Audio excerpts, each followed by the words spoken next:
한동훈 법무연수원 연구위원은 검찰 내에서 가장 논쟁적 인물이다. 윤석열 검찰총장 밑에서 이명박, 박근혜 전 대통령에 대한 이른바 적폐 수사를 총괄했던 그는 문재인 정부 들어 서울중앙지검 3차장, 대검 반부패강력부장으로 승승장구했다. 그러나 2019년 조국 일가 수사를 지휘한 이후 작년에만 3번 좌천됐고 1년 내내 채널A 사건으로 수사를 받는 처지가 됐다. 한 검사장은 자타가 공인하는 윤석열 측근이다. 이성윤 서울중앙지검이 검언 유착 프레임으로 밀어붙였다가 실패로 끝났다는 게 중론인 채널A 사건 수사도 사실상 윤석열 총장을 겨냥한 걸로 볼 수 있다. 윤 총장은 이 사건 처리에서 한 검사장을 감쌌다는 이유 등으로 직무 배제와 징계 청구를 당했다. 할 말이 많지 않으냐는 본지의 인터뷰 요청을 수차례 거절하던 한 검사장을 설 연휴 중인 13일 그의 서울 집 부근에서 만났다. 어감을 충실히 살려달라는 그의 요청에 따라 문답을 경어체로 정리했다. 현직 검사장인 당신이 채널A 기자와 유착해 총선을 앞두고 유시민 씨 비리 의혹을 제기하려고 했다는 채널A 사건에 대해 어떻게 생각하나요? 진실이 어디 가지 않는다고 생각합니다. 권력을 가진 쪽에서 벌인 공작과 선동이 상식 있는 사람들에게 막혀 실패한 거죠.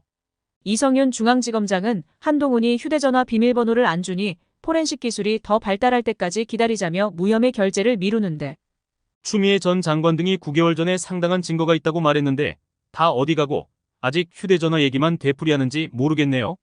어떻게든 흠을 찾아보려는 별건 수사 의도를 의심하는 사람이 많습니다. 작년 7월 대검 수사심의회는 당신에 대한 수사 중단, 권고 결정을 내렸습니다. 그때 억울하게 감옥 가도 이겨내겠다고 호소했었죠. 당시 전방위 공작에 당해 감옥 갈 수도 있겠다고 생각했어요. 그렇게 되더라도 상식이 통하지 않는 시간들을 기록에 남겨두자는 거였습니다. 가족들에게도 험한 일 생길 수 있는데 같이 이겨내자고 부탁했죠. 거짓 선동에 맞서서 대한민국 시스템의 틀 안에서 싸워도 이길 수 있다는 것을 보여주자는 책임감 같은 게 있었습니다. 채널A 기자가 녹음한 부산 녹취록이 공개되면서 당신이 추미애 전 장관을 일개 장관이라 부르고 비판한 게 화제가 됐는데 공적 인물의 명백한 잘못에 대해 그 정도 비판도 못한다면 민주주의가 아니죠. 이번 인사도 물을 먹었는데 억울한가요? 세상에 억울한 사람들이 참 많고 저는 지금까지 운이 좋아 억울한 일 안 당하고 살아왔습니다. 역사를 보면 옳은 일 하다가 험한 일 당할 수도 있는 건데요. 그렇다고 저같이 사회에서 혜택받고 살아온 사람이 억울하다고 징징대면 구차합니다. 상식과 정의는 공짜가 아니니 감당할 일이죠. 조국 수사의 보복이라고 보나요? 그 수사에 관여하지 않았어도 이런 일들이 있었을까요? 그것 때문이라고 생각합니다.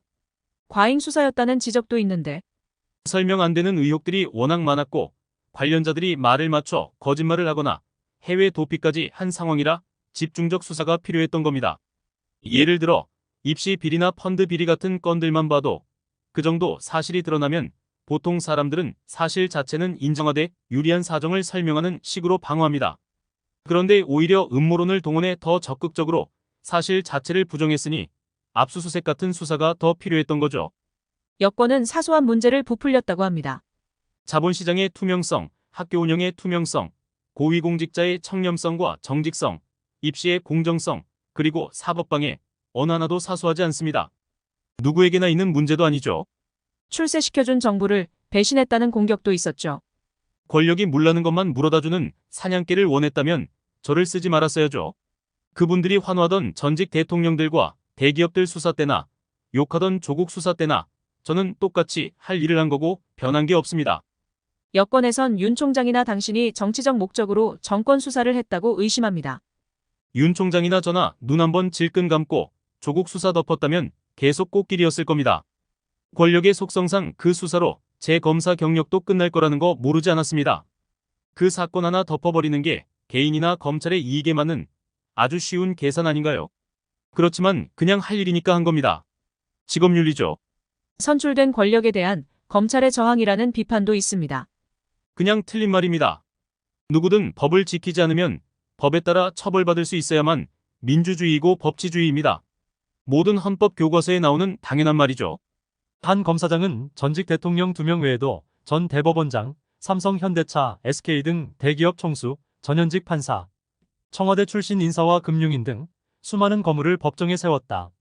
과잉 수사에 무리한 기소라는 비판이 여러 번 제기됐고 재판에 대한 심적 경제적 부담으로 고통을 호소하는 이들도 적지 않았다. 그에 대한 질문이 이어지자 대답 속도가 눈에 띄게 느려졌다. 수사하면서 공명심 같은 것은 없었나요? 진영에 상관없이 강자의 불법에 더 엄정해야 한다는 그 기준에 따라 일했습니다. 그렇게 해도 약자에게 기울어진 운동장인 게 현실 세계니까요. 그러다 공격받는 건 감수해야죠.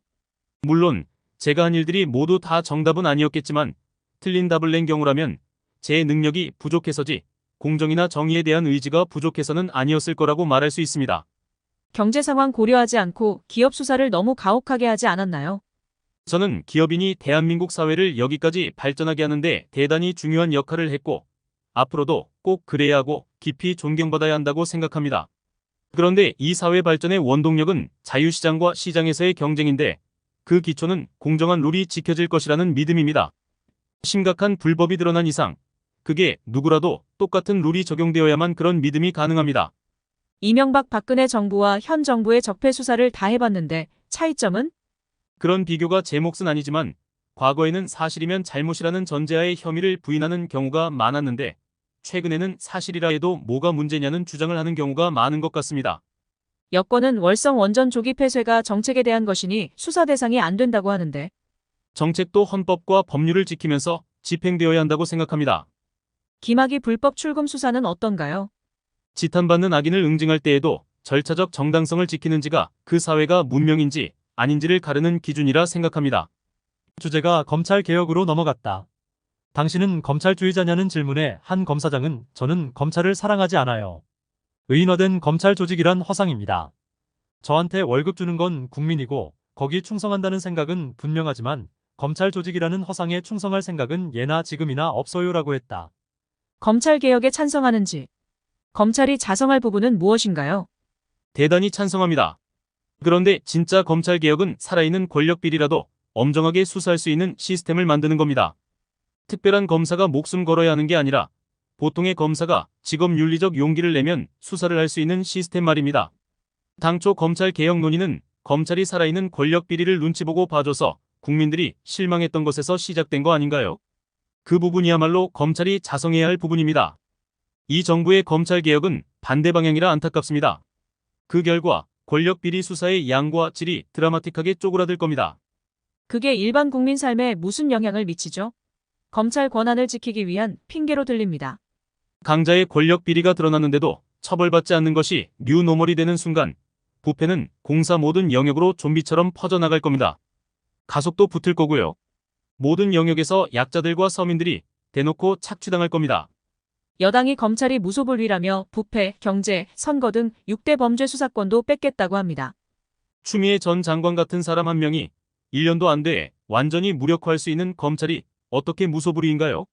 오히려 얼마나 정치 권력 앞에 취약한지 드러났죠. 권력 비리, 경제 비리, 기업형 조폭 수사에선 검찰이 어떤 기관보다 효율적인 시스템인데 외압에 맞설 수 있는 법적, 현실적, 신분 보장 정도의 차이가 크기 때문이라고 봅니다. 당신은 윤석열 측근인가요? 윤 총장은 훌륭한 검사고 좋은 사람입니다.